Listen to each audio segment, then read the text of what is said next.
All right, hi squad. I am here with Dr. John Pugh of Elite Performance Institute, and we are talking about self-massage techniques today. John, I think that most runners know that we are supposed to be using some tools for self-massage, Right. but a lot of us don't know what to use and how to use it. Sure. So that's what we're going to be covering today. Let's start with the foam roller. What is a foam roller helpful for a healthy runner? Yeah, I think that's a great question. It's something that we cover with our clients a lot. I like the foam roller. It's a very useful tool, but I tend to use it on very specific muscles.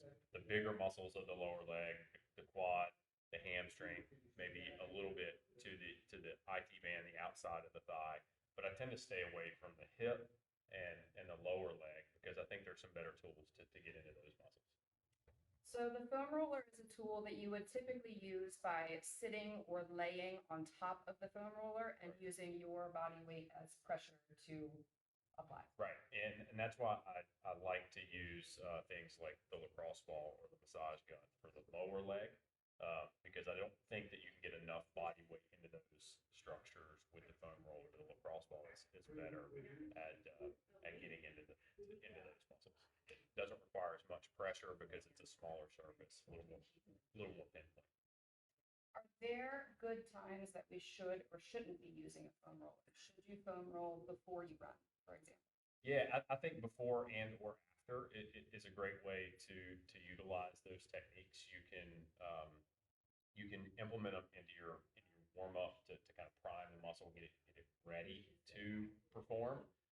But it's also a really helpful tool for the recovery aspect of it as well. So to answer your question, I don't think that there's really a right or a wrong time to do it. Just do it. Okay, great. Yep. Let's move on to the lacrosse ball. Yep. Perfect. Okay, so the lacrosse ball is a tool that a lot of runners might not be as familiar with unless maybe you've been to PT before.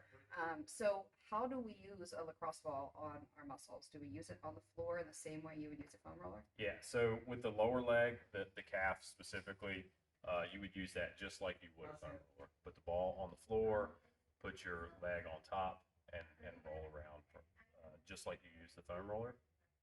In the hip, I really prefer to do that standing because I think putting your entire body weight on the small lacrosse ball is pretty aggressive. Most people can't tolerate that very well.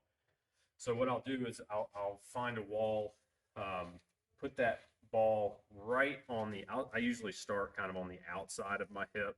Um, the key with this is to make sure that the leg you are working on, in this case my right hip, is completely relaxed. Okay, you want to try to keep those muscles as soft as possible so that lacrosse ball can get in there and manipulate that tissue around. So I'm using my left leg in this case to push my body weight into the ball on the wall, and you're just going to roll that around, keeping that leg nice and relaxed.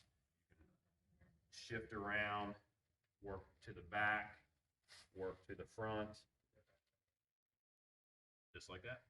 Okay, so we can hit all of the major muscle groups that we need to with a foam roller or using a more detailed tool like a lacrosse ball. So where can a massage gun come into play? What do we use a massage gun for? Yeah, I think Could we use a massage yeah, gun? a massage gun can be used on really any of those spots that we talked about earlier. Personally, I feel like the massage gun is better for routine maintenance types of things. If you have a painful area, maybe you've been battling through an injury or have an active painful area, I just feel like the percussion is not as beneficial. It tends to be a little less comfortable. I think the lacrosse ball or the foam roller, being able to have kind of longer, more sustained holds or pressures on those muscles, they respond better to that when they're injured. But great tool for preventative maintenance. Okay, so that leads me into probably my last question is, at what point does an area that you're working on, a tender spot or a niggle, become a concern that you need to reach out for more help? I think if you've been working on a specific spot for a couple of weeks, you feel like you've been pretty consistent with doing some things to help with that, and it's still lingering around, or if it's impacting your daily life or your training, you're aware of it, and it's been lingering around for a week or 2 weeks, it may be worth getting into and being evaluated by a physical therapist. Because you may, the pain may be coming from a different area altogether, or it could mean that you just need some different techniques to help release that muscle. Okay.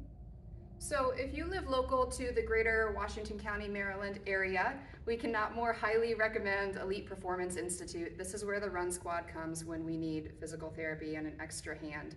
If you don't live local, travel. That's right. Bring it on. Stay healthy.